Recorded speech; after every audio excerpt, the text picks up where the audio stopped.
Here is a 2024 Toyota RAV4 XLE in Ruby Flare Pearl, and this is the X Series, which is only optioned in 5 states of United States.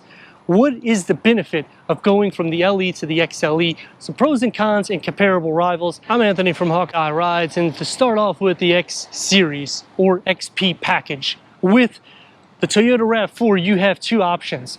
This is the trail, and you also have a street. The difference is basically the wheel design, because both of them will get the gloss black elements. That's going to be found in the back with the XP badging on the side and the all-terrain tires paired with the 17-inch KMC alloy wheels. When you get into the street, it's going to be a gloss black wheel, and you're obviously not getting all-terrain. It's only optioned in 5 states, which is Alabama, Georgia, North Carolina, South Carolina, and Florida. All of the RAV4s get adaptive LED headlights and daytime runnings, and 8.4 inches of clearance is standard. Going into the X Series, it's not going to do anything to the suspension.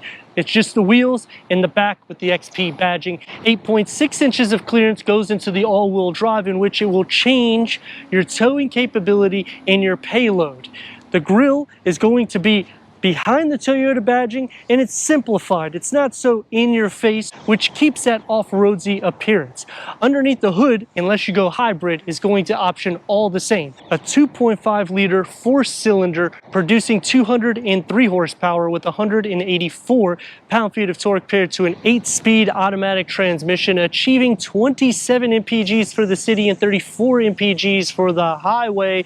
You want to change the suspension? You don't go X Series. You go TRD, and that's where it's going to be tuned, and it'll have a matte black alloy wheel, 18-inch, which I like this setup, especially against the Ruby Flare Pearl, because it looks more dynamic. And even if you go to the street edition, it's not going to get the all-terrain tires. You're going to get gloss black alloy wheels, and it's going to have the same setup with the XP badging and the blacked out in the rear.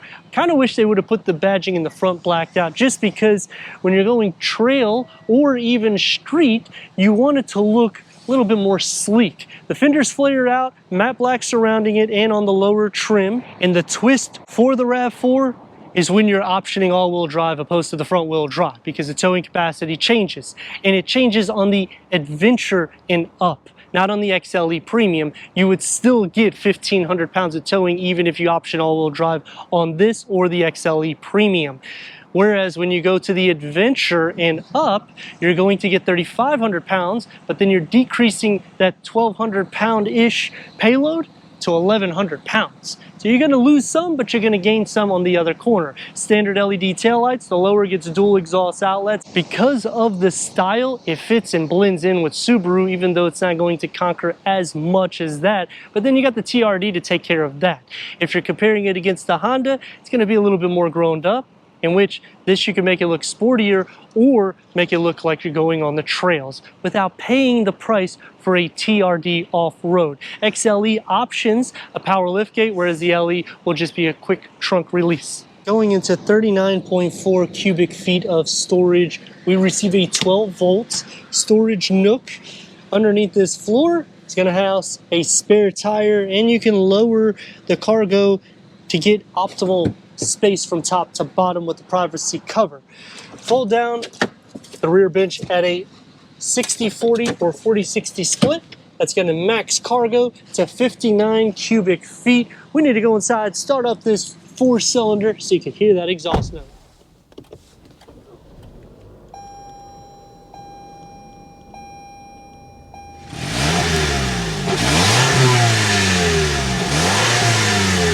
Ten-way power seat adjustment for the driver, cloth seating, 4-way manual adjustment for the passenger. Soft tech will be on the XLE Premium with an optional heated seat. Headroom and leg room. The RAV4s have plenty of width in the interior and storage that's going to be on the passenger and on the driver's side, with the satin aluminum around all the air vents. 8-inch infotainment screen with wireless Apple CarPlay, Android Auto, Sirius XM AM FM, streaming Bluetooth audio. Go up to the XLE Premium, and this can be over 10 inches. Put it into reverse and you get full trajectory, which will expand out when you change or turn the wheel, and you can change the camera layouts with dual climate control settings that start on the XLE. QI wireless charger will be the XLE Premium as an option with a 12-volt USB, the key fob for the RAV4. I like that you got a little area that you could more or less fit it. It's not necessarily meant for that. With 3 driving modes and auto hold, which means you don't have to hold the brake at a stoplight. It's going to be more sporty, opens up to 2 more USB and a deep storage pocket. 3-spoke steering wheel, it's multi-function with Toyota Safety Sense 2.5 and a 7-inch gauge cluster that can go through an array of information, including all of the safety settings. The XLE gets a moon roof, the LE will not. The door is going to have soft materials where it needs to be, otherwise easy to clean with the satin aluminum that goes around the grab handle. 1 touch up and down for all the windows, and about 2 beverages can fit in the door pocket. Headroom and leg room storage behind the passenger seat. USB ports are going to change out the 12-volt that's in the LE with air vents, cup holders with an armrest, and you can recline these seats back, which, look at this, a little bit more of a relaxed drive. The door will be a lot more soft when you recline it because you're flush with the opening. And you get the soft materials here, 1 touch up and down with a smaller storage pocket. 6 speakers are standard. Sliding into the center, the floor is not completely flat, sharing feet, butt, and shoulder space. And as for headroom, it's not going to be a problem for somebody over 6 foot because it's a box structure SUV. 203 horsepower, 184 pound-feet of torque, X Series, which only gives you aesthetics. Let's see the performance.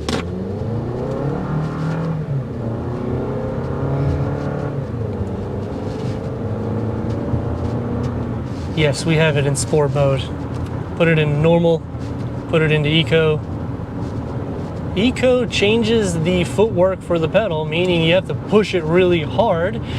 What is this X Series package besides aesthetics? These wheels are, I feel, worth the extra cost if you live in the 5 states because it looks off-roadsy. And if you want the street edition, it'll look more sporty because the RAV4 already looks sporty as it is. It's kind of a unique vehicle because you're getting good MPGs and you don't have to go hybrid, but if you do, you can still option these 2 packages, in which it's going to take me to some pros and cons. Starting with the pros is you're getting a practical vehicle with a lot of storage capacity in the interior. Going up 1 tier, that's only a few $1,000s more, gives you 5 charging ports, so everybody's taken care of, plus optional power liftgate.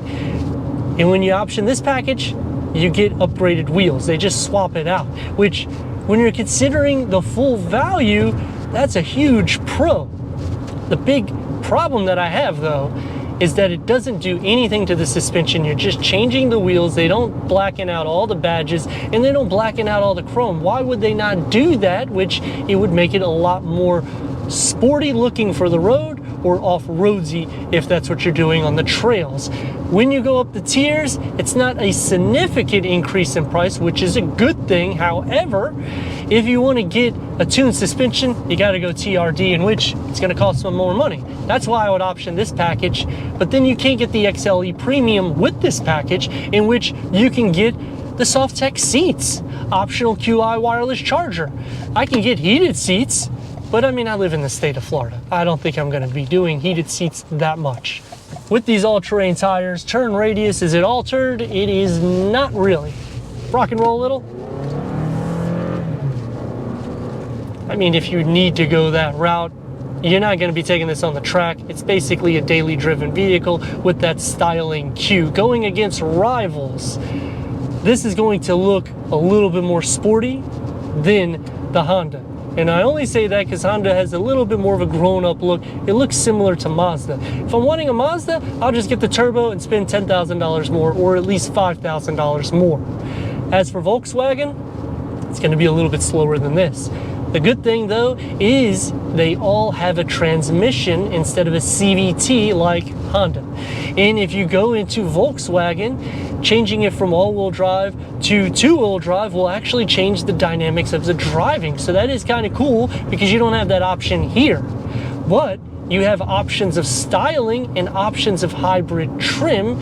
And then you can't get the larger screen unless you go to the XLE Premium, in which that is my sweet spot. If you're not looking for towing and you're okay with the payload decreasing, you could get over 10 inches of an infotainment screen. But then I don't like where it's placed because it should be a little bit lower. The XLE unlocks more charging ports and you get dual climate control settings. So it's hard to say. I wouldn't go this trim, especially if they had the X Series package on the lot. But let me know your thoughts in the comments. And if you're new to the channel, consider subscribing. Check out the next video, merchandise, website, and Instagram. Leave a comment and a like. And I'd like to thank Gettle Stadium Toyota for giving us this 2024 Toyota RAV4 XLE X Series for our car review.